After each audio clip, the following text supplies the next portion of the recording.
In life, we all want to be a better version of ourselves, or the best in whatever we are doing in our career. But when climbing this fictive ladder of success, we see different ingredients that bring us up or down. We all hate the fact that when we achieve something, others tell us it's because we were lucky. What about all those hours of hard work, devotion, and sacrifice, we might ask them? But when we fail at something, we find comfort in the idea that we just missed a bit of luck.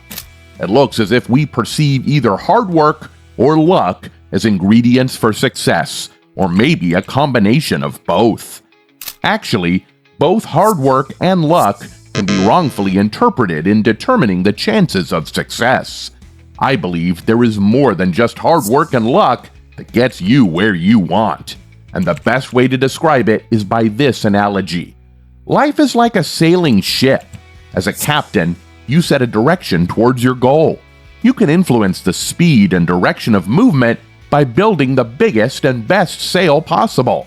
If the wind takes up, you'll reach your destination faster. If it's coming from the wrong direction, it might even slow you down. But the ocean current will always make sure you are moving, slowly but certainly.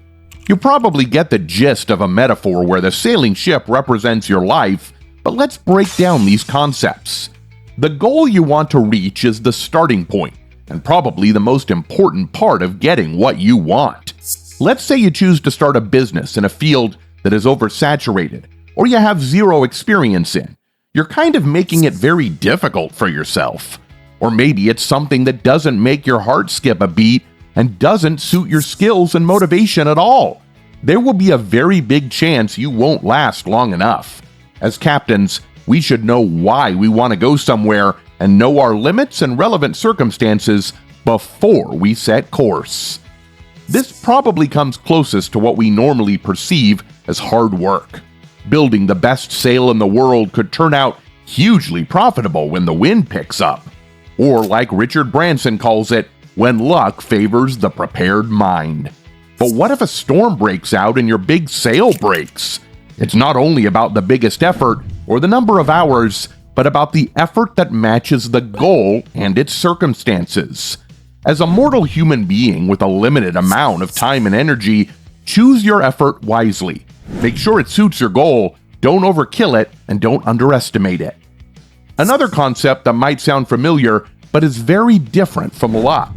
Luck is not something we can expect to happen or have an influence on.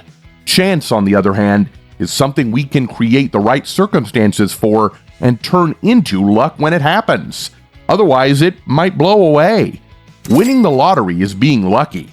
Investing years into your pitching skills for that one elevator moment is turning chance into luck. Time is always ticking, but we never seem to have enough of it. Our impatience wants everything to have happened yesterday.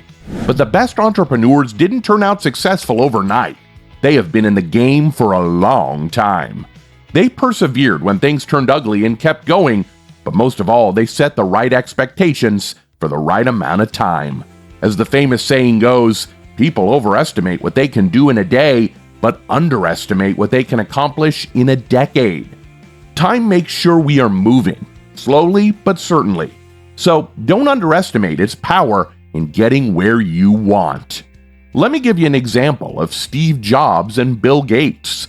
Steve and Bill decided to drop out of top universities and not pursue a typical career, but rather build their own companies, which was a very risky step. While the world only knew computers in a corporate business setting, they believed in the value of personal computers. They set the right goal. We all know how these 20-somethings were brutally living on the job, having no spare hours for outside activities, which they clearly regretted many years later. But the real effort wasn't the amount of hours, but how they dealt with setbacks. Steve decided to continue building computers even after he was ousted out of his own company. This eventually led to his biggest success, because thanks to his work at Next, he was asked to return to Apple and turn the almost bankrupt company into the world's most valuable brand. Similarly, Bill's first company, Trafo Data, failed horribly and died a silent death. They set the right effort when it mattered the most and simply didn't throw in the towel. Furthermore, we all know how chance helped Steve and Bill enormously. It would have worked out completely different if they hadn't started 10 years earlier or later. But through their goal and effort, they turned that chance into luck. Many other smart people in the Silicon Valley area didn't, because their goal was a corporate career path, or they stopped after their first setback. And while Steve and Bill became famous as young billionaires, they made their legacy in decades. Apple and Microsoft, through Steve and Bill, reinvented themselves time after time into the pillars we know them as of today. So, what can we really understand about the millionaire mindset and the most essential things that we miss quite often in life, and probably that's why we fail? Let's go through these 3 important points. Number 1. Choose a goal or destination for both its wins and losses. Whichever direction you'll sail, know you will be in it for the long haul, and expect both the wins as sacrifices that come with it. We tend to forget that for everyone, a loss will come along. Being a top athlete might sound interesting, but challenging your physical and mental state of mind while following a strict diet, training protocol for years, and being away from friends and family sounds less nice. When sailing your ship towards that sunny destination, expect loneliness, seasickness, and big storms to come with it. Only then you know if the destination is worth it and if you can survive the journey. Number 2, poor people lack social capital. This is very important. Wealth comes from social capital more than it does from any other source. So while you're working really hard on your new service or your new product, you could be missing the boat if you're not making wise, strategic decisions to build your social network and social capital. Do you remember the true story of Chris Gardner that was turned into the movie The Pursuit of Happiness? Chris Gardner was willing to put in the hard work, but why did he succeed so quickly?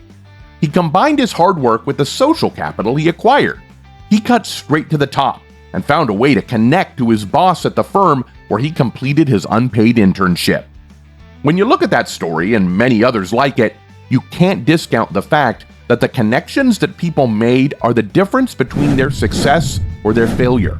It wasn't the hard work alone. It was their investment in creating and building social capital. Number 3, you're not showing up on time. There's a famous quote from Dan Kennedy, and it really stuck with me. Dan claims the single most important habit of successful entrepreneurs is showing up on time. And this is hands down the difficult truth of life. I know and understand life and how busy it can be.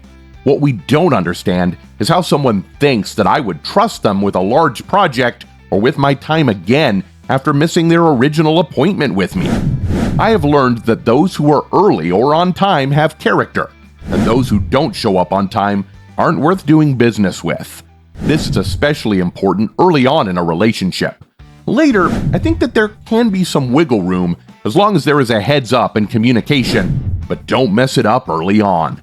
All your hard work will amount to nothing if you can't properly plan your own schedule and show up on time. So what if you're chronically late? Start adding excess time in your schedule until you get it right.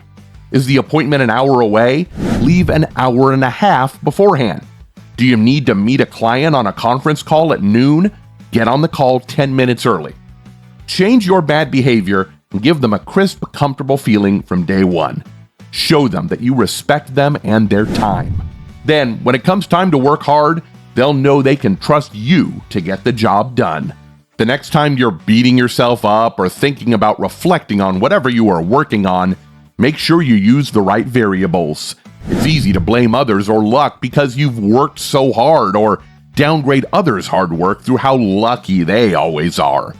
You are the captain of your life. You decide where you want to go. You are responsible for creating the right conditions and staying persistent. But a part of getting where you want is out of your control. Therefore, no matter how much our hearts and minds desire, we should never forget that it's the journey that matters eventually and not the destination. That wraps up the video. I hope you enjoyed it, and if you did, make sure to give it a thumbs up. Subscribe to our channel, and don't forget to press the bell icon to stay notified about our uploads. I'll see you next time.